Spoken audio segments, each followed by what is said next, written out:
adanya perjanjian antara Pak Prabowo sama Pak Anies. Oh, soal yang di Pilpres itu. podcast. Iya, yang di podcast. Menurut saya karena itu perjanjiannya, saya mengarahkan sih supaya dari podcast itu ada podcast lanjutan, karena kalau misalnya bentuk fisiknya sendiri itu kan tentunya perjanjian yang ditandatangani 3 pihak, saya, Pak Prabowo dan Pak Anies, dan saat itu yang ngedraft dan ditulis tangan sendiri oleh Pak Fadlizon, dan setahu saya sekarang juga dipegang oleh Pak Dasko. Jadi nanti mungkin Pak Dasko atau Pak Fadli yang lebih berwenang memberikan keterangan, karena itu juga menyangkut ada sisi Pak Prabowo-nya, ada Pak Anies. Demikian. Itu terkait apa sih?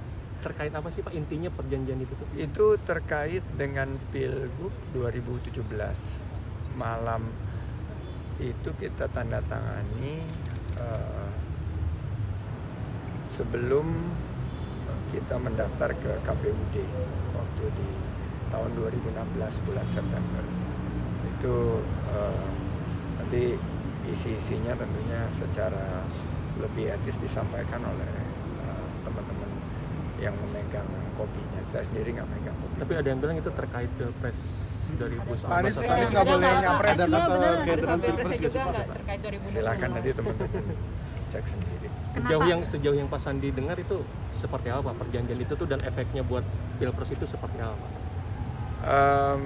Menurut saya nanti lebih baik diterangkan oleh yang memegang perjanjiannya, tapi memang perjanjian itu waktu itu dibutuhkan karena harus ada kesepakatan bagaimana kita melangkah ke depan. Koalisi waktu itu kan ada Gerindra, ada PKS, tapi kan paslonnya itu saya sebagai wakil gubernur, ada Pak Anies dan Pak Prabowo. Itu jadi mengatur bagaimana tentang langkah-langkah ke depan, dan nanti bisa ditanyakan kepada yang megang. Saya rasa lebih etis untuk disampaikan oleh mungkin bisa ditanyakan ke Pak Fadli atau ke Pak Dasko. Tapi kalau dalam situasi sekarang ini, apakah berarti isi perjanjiannya sudah tidak berlaku lagi atau? Itu bisa dicek, karena sebagian, kalau perjanjian itu kan pasti berlaku dan jika tidak diakhiri ya perjanjian itu akan terus berlangsung. Tapi mungkin isinya lebih etis bisa disampaikan oleh teman-teman, apalagi sekarang sama-sama saya bertugas di pemerintahan sama Pak Prabowo, mungkin pihak yang netral yang bisa menyampaikan supaya tidak bias. Memikirkan kepentingan bangsa dan negara, kepentingan saat itu kita mencalonkan, kepentingan apa yang Pak Prabowo harapkan kepada kita berdua, dan ada poin-poin. Bermaterai Pak perjanjian itu?